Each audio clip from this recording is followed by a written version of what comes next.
Isang pinagpalang araw po sa ating lahat, mga kapatid. Sa oras na ito, ang paksa po natin, bakit hindi dapat tumalikod sa pananampalataya? Marami po sa mga naging tagasunod ng ating Panginoong Jesucristo ang naging masugid at aktibo sa umpisa. Pero hindi lahat ay nagpatuloy, ang iba sa kanila ay tumalikod din sa bandang huli. Gaya po ng makikita po natin sa Biblia sa 1, Kapitulo 6, talatang 66 at 67. Pagkatapos nito, marami sa mga alagad niya ang tumalikod at hindi na sumunod sa kanya. Sinabi ni Jesus sa 12, nais din ba ninyong umalis? Sinasabi po sa talata, marami po sa mga alagad ng ating Panginoong Jesucristo ang tumalikod at hindi na sumunod sa Kanya. Maging ang mga alagad ay Kanyang tinanong, baka gusto nyo na ring umalis. Subalit sila po ay nanatili sa ating Panginoon. Nakakapanghinayang lamang mga kapatid sa ating mga kapwa mananampalataya na nagpakita ng sigasig, sipag, sakripisyo, paglilingkod sa Panginoon sa umpisa. Tapos ay mababalitaan na lang natin na hindi na pala sila nagpapatuloy sa gawain ng Panginoon at bumalik na sa kanilang lumang buhay. Sa Biblia po ay may mga pahayag kung bakit hindi dapat tumalikod sa pananampalataya ang isang Kristiyano o mananampalataya ni Kristo. At narito po ang 4 na dahilan. Una, dahil maaring mabalik sa masamang buhay na mas masaul pa sa dati. 2 Pedro 2:20. Kung ang mga nakatakas na sa karumihan ng sanlibutan dahil sa kanilang pagkakilala sa Panginoon at tagapagligtas na si Jesucristo ay muling maakit at nagpadaig sa kasamaan, mas masahol pa sa dati ang magiging kalagayan nila.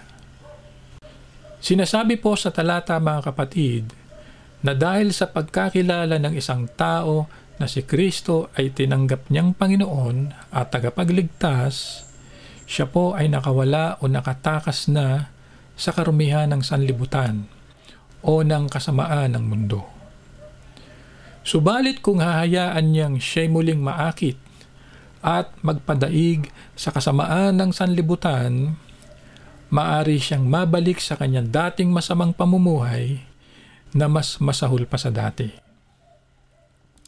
Marahil ay hindi po kaila sa atin na bago po natin nakilala ang ating Panginoong Jesucristo sa ating buhay, naranasan natin kung gaano katindi at gaano kalala ang mga kasalanang ginagawa natin at ano po ang naging pangit na dulot nito sa ating buhay.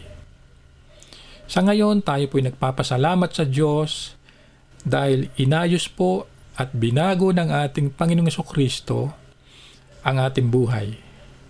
Kaya wag na po tayong tatalikod sa Kanya, manatili po tayo sa Kanya kahit marami pong sagabal, marami pong hadlang sa ating pong pananalig sa ating Panginoong Jesucristo. Amen? Purihin ang Panginoon. Ang ikalawa, bakit hindi dapat tumalikod sa pananampalataya? Dahil maaring mawalan na ng puwang ang magsisi. Hebreo Kapitulo 6, 4 hanggang 6. Sapagkat ang mga taong dati nang naliwanagan, mga nakalasap ng makalangit na kaloob at mga naging kabahagi sa banal na Espiritu. Silang nakalasap ng kabutihan ng salita ng Diyos at ng mga kapangyarihan ng panahong darating. Kapag tumalikod ay imposible ng panumbalikin sa pagsisisi. Sapagkat muli nilang ipinapako sa krus at inilalagay sa kahihiyan ang anak ng Diyos.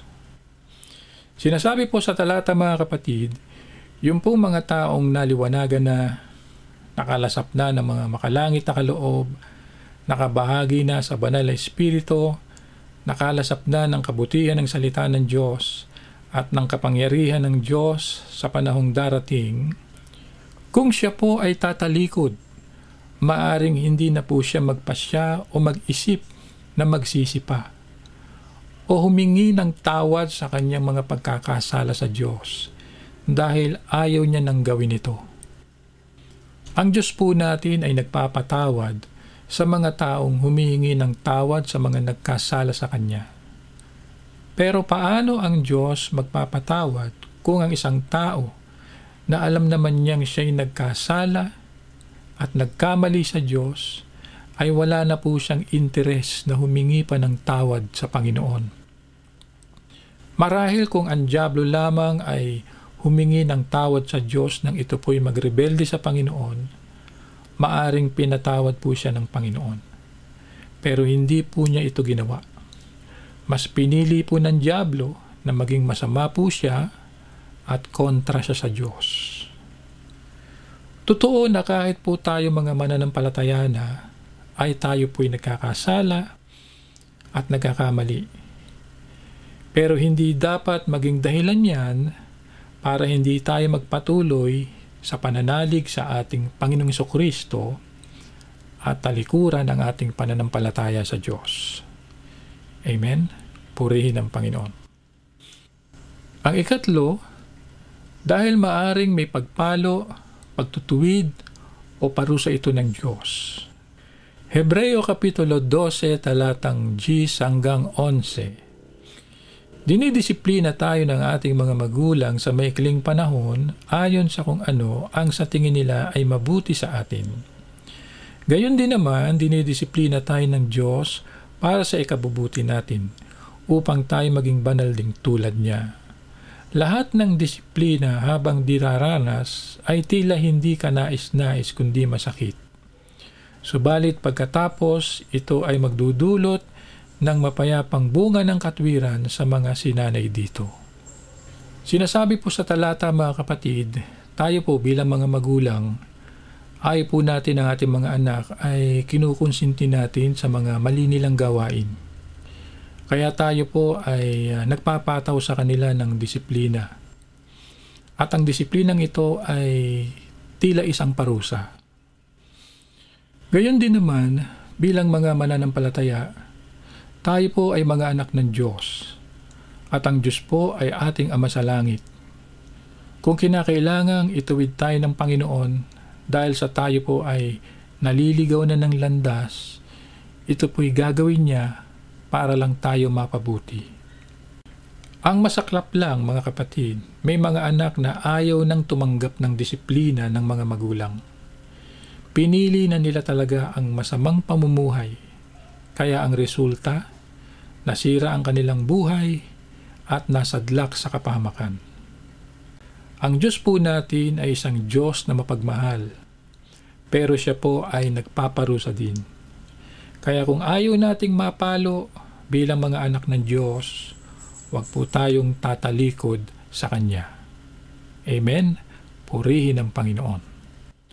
At ang ikaapat, bakit hindi dapat tumalikod sa pananampalataya?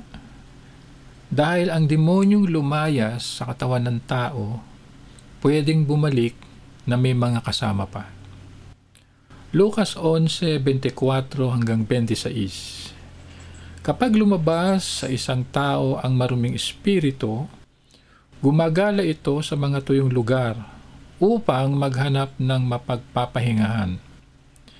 At kapag wala itong matagpuan, ay magsasabing, babalik na lang ako sa bahay ng aking pinanggalingan. Pagdating nito at nakitang nawalisan at naayos na iyon, aalis ito at magsasama ng 7 pang espiritong mas masama sa kanya. Papasok sila at maninirahan doon, kaya't nagiging mas masahol pa kaysa dati ang taong iyon. Sinasabi po sa talata, mga kapatid, na kapag lumabas o lumayas na ang masamang espiritu sa isang tao, gagala-gala ito para maghanap ng malilipatan. At kapag wala itong nakitang malilipatan, susubukan niyang bumalik sa taong kanyang inalisan. At kapag nakita niya na may pagkakataon na pwede na siyang ulit bumalik, bago siya bumalik, magtatawag muna siya ng iba pang demonyo para may kasama siyang babalik sa taong nilayasan niya. At kapag nangyari yun, yung taong pinasukan nila magiging masamang tao ulit na mas masama pa sa dati. Ibig sabihin mga kapatid, totoo at may mga demonyo at mga masasamang espiritu. At hindi lang namamalayan ng tao na sumasanib ito sa kanya. Kaya naman pala nagiging napakasama ang isang tao dahil may masamang espiritu na kumukontrol sa kanya. Subalit anumang uri ng demonyo, impakto, maligno, masasamang espiritu na meron dito sa mundo, ang mga ito ay kayang labanan ng mga mananampalataya sa pamamagitan ng pangalan ng ating Panginoong Hesukristo. Kaya naman bilang mga mananampalataya, huwag na po tayong tatalikod sa ating pananampalataya sa Diyos. Sa ganon, ang dyablo at ang kanyang mga kampuon ay wala na pong pagkakataon para pasukin pa ang ating buhay. Amen? Purihin ang Panginoon. At dito na po natin winawakasan mga kapatid ang ating paksa. At bilang pagtatapos, tayo po muna ay manalangin. Ama naming Diyos na nasa langit, nagpapasalamat po kami sa pagkakatawag mo sa amin upang maging anak mo sa pamagitan ng aming Panginoong Hesukristo. Kung saan ay amin pong natamo ang buhay na walang hanggan at namulat sa iyong mga buhay na salita. Dalangin po namin na manatili po ang aming ugnayan sa inyo kahit maraming balakid at hadlang para magpatuloy kami sa aming pananampalataya sa inyo. Ito po ay aming dalangin sa pangalan po ng aming Panginoong Hesukristo. Amen.